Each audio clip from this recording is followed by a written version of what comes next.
If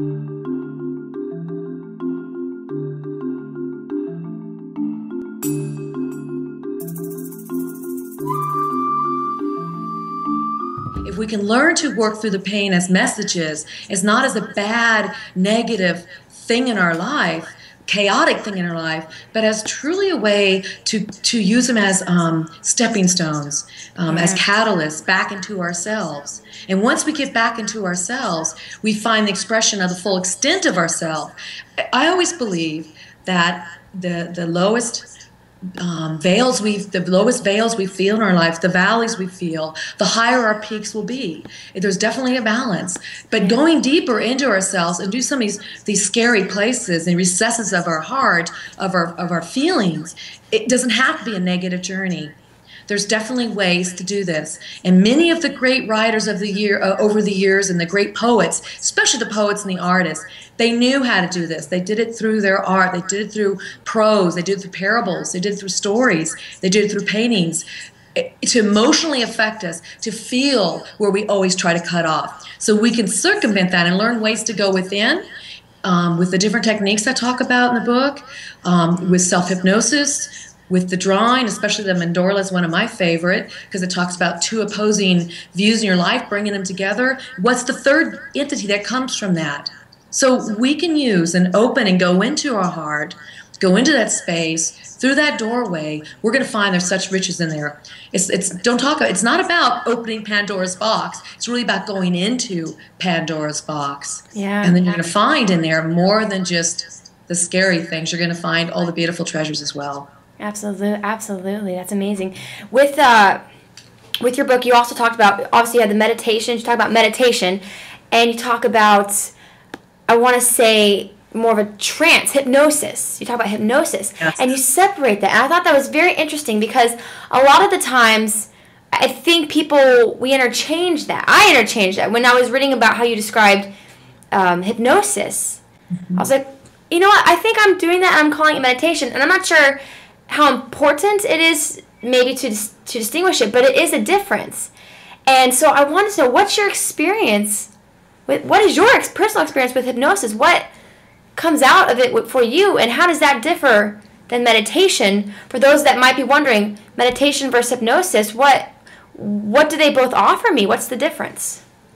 Well, I like hypnosis, and I'm a trained hypnotherapist. I use it many years in my practice, and I use it for myself, and I call it self-hypnosis.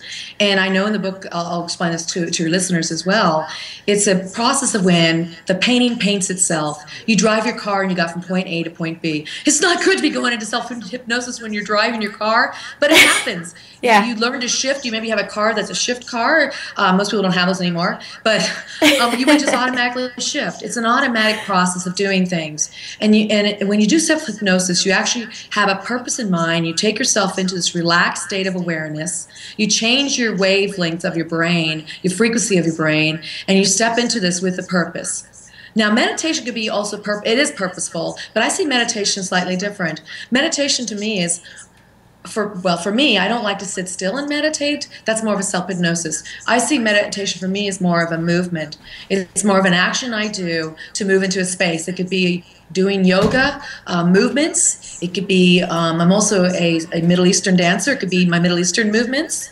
It could be myself using the art and doing certain kinds of repetitive movements that allow me to move into a state of relaxation. It could be my meditation, could be my journaling. Both of them, though, share a similarity in terms of they're about communicating back with yourself, whether it's through an active way or a more of a passive way. I like to do movement meditation as active, but once I get into that space, then I'm passive and I listen. Where hypnosis, self-hypnosis, once I get in that space, I'm actively pursuing something. So I'm actively asking myself questions.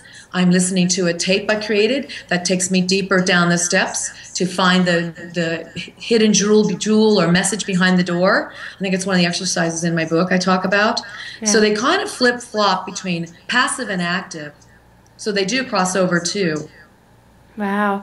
And one of the, I think it was hypnosis, you talk about the all-knowing, all-seeing eye. You bring up the eye and opening up the crown chakra and whatnot. And I'm curious because I think there's a lot of confusion with that. I see, like, for instance, I have this, it's a Turkish bracelet, and it has the hand and then the eye. And it's called the evil eye, but Right. I think a lot of people associate that with, dare I say, Illuminati type-esque features. But I think that might be misinterpreted, but I would love for you to kind of talk about getting into that space of the all-knowing, all-seeing, and the idea, the concept of what the eye really represents. Well, that's beautiful because the eye is definitely a symbol of the goddess. It's been a symbol of the goddess for years, and what I love that you brought up the symbol. This, I know, the hand with the eye in it.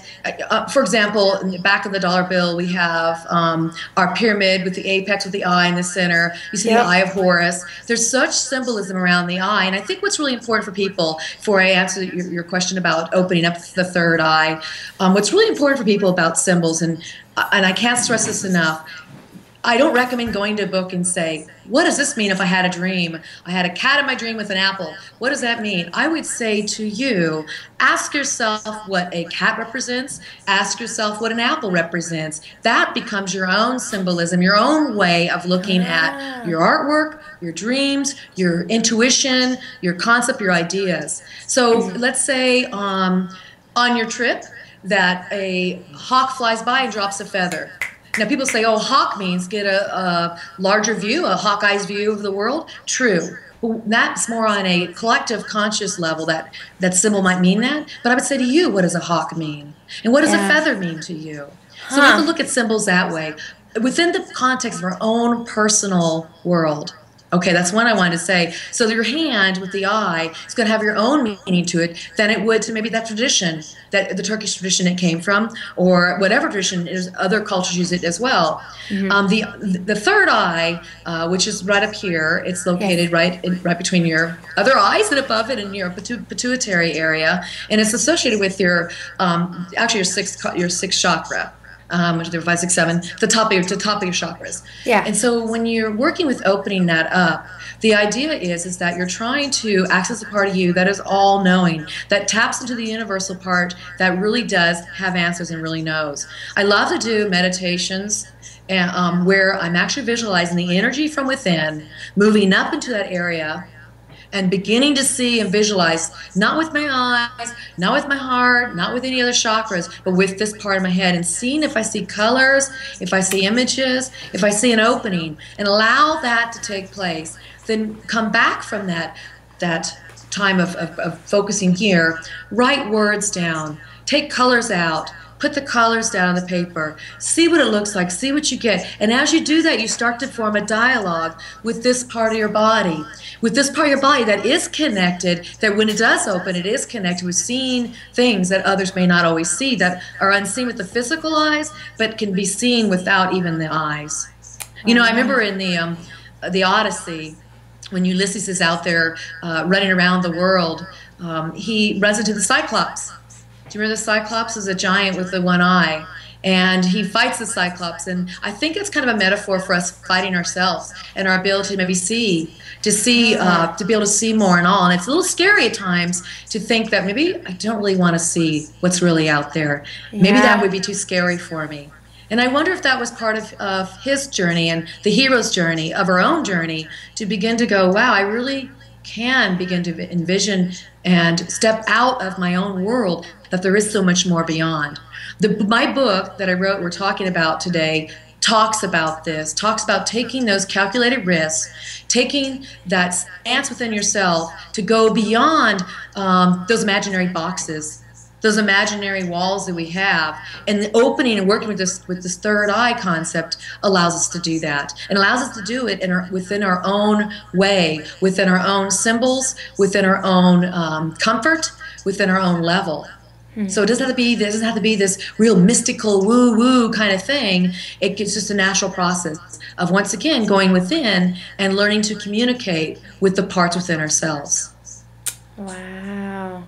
I love it. And we keep you keep coming back to going within, and how that's really the essence of everything. Would you say?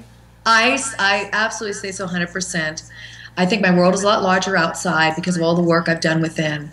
Yeah. My world has become larger inside because I'm willing to go out and see. I'm willing to go out and see more than meets the eye. Yeah, absolutely.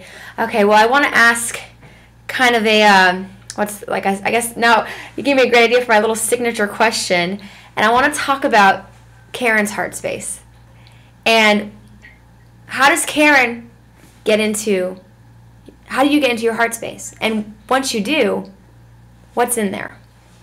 Well, I'll tell you my favorite way to get in my heart space, and I recommend this for everybody, and probably one of the most, I would say the easiest way and also the less threatening way is to have a journal and to write. Everybody knows how to write, and everybody can take a piece of paper and write. What I do is I go a step further. I have this journal that I specifically buy that's just for my inner thoughts. It's for what I'm experiencing with my third eyes we just talked about. It's for my dreams. But I will take time every day in the morning once I get up, and then I'll sit there with my journal and open it. I'll put the date, the time down, and then I just start writing. And I find that as I do that, once in a while I will get, it's almost as if I'm channeling another source. And what I know it is, it's really my higher self talking to me, and it's my heart talking to me. And it's coming back and saying to me things of wisdom that I'm going, well, I don't know if Karen would have thought of that today, but I allow it to flow. And I've been doing it for so long that it's just second nature for me. Mm-hmm. But that is how I work with it every day to be in that space. And I find there's times when I miss that space because I'm rushing somewhere, or I'm traveling or visiting somewhere, and I'm not taking that time. It's when I find that my day doesn't always go as smoothly. That is a great way to start the day, to set the framework for how you want your day to be, and to always give a gratitude to that ability to go within and have those answers. And that's what happens in this journaling. And that's where I go into my heart space. Mm-hmm. And when you do that, what is it? What do you think is your essence? What comes out? What do you see that comes out mostly once you get into that space? And I ask this because I'm sure there's people that might think, I think I'm making this up. I don't really know what I'm doing. Is this right? Am I crazy? You know, what do you experience with that? And what can you experience with that? What is the heart space? Oh, and that's such a good point. Even I go, what? Where did this come from? You know, it doesn't really matter. Doesn't matter where it came from, because it's always heartfelt. It's always supportive. It's always looking at something, a situation, and writing my response to it, or it's taking a concept I just thought of when I'm sitting there with my eyes closed for a moment, or just hearing the birds, or looking at the beautiful flowers, or thinking, or if I'm in the city like you are in New York, just thinking about how my day is going to be, the meeting I'm going to have, and just allowing myself to take a break from that. It's giving myself the what would I say, the opening and the confirmation and the validation and the ability just to go within and say, I don't care, say it all. Say what it is you want to say. And this is not something I share with others. It's not something I have other people read. It's really written from the authenticity of myself. That's the other thing that's really important. When you come from the heart, and you really want to write from that space, write really what you're feeling and thinking. And it may not always be beautiful butterflies and flowers. It may be, dang it, I'm really pissed that this is going on. But then what you want to do always is say, what is the message? What is that pissed feeling? Where am I feeling that in my body? And if it could speak, what would it say? And then your journal could be used that way too. So you're getting into the authentic part of yourself. Authenticity, to me, is equated to the heart. And authenticity is the pathway to the heart, where it opens with the door, which is the doorway to your soul. But it's authenticity that takes and really have that connection and that communication with the heart. So that's what people need to do if they're journaling, and I highly recommend it to everybody.